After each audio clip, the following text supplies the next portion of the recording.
ពិតខ្ញុំកូនណាវាចាំងសិក្ខានេះសង្សារវត្តអេ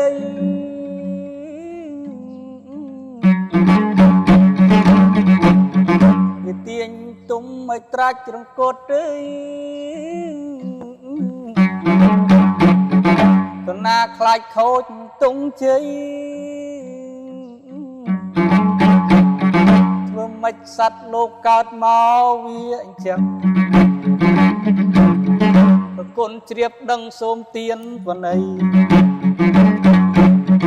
កុំធ្វើបាបកូនសឹងធ្វើអីខ្លាចខូចទង់ជ័យពុទ្ធសាសនាប្រលឹងនាងទាវចូលមកឆ្វាក់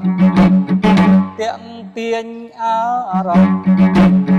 សេចក្តីចំណងវាបង្ខិតបង្ខំមកទីរូបសំលេងសាមផោះល្អអស្ចារ្យ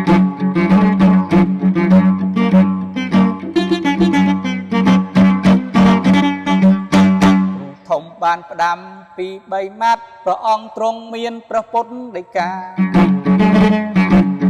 អោទុំឲ្យទុំឲ្យចាំអេយ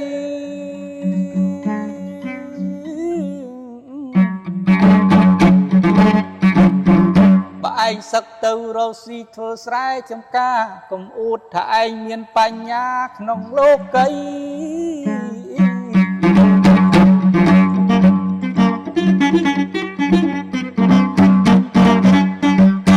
ហើយកុំឲ្យប្រព្រឹត្តទោះខុសក្នុងច្បាប់រាជអាណាចក្រ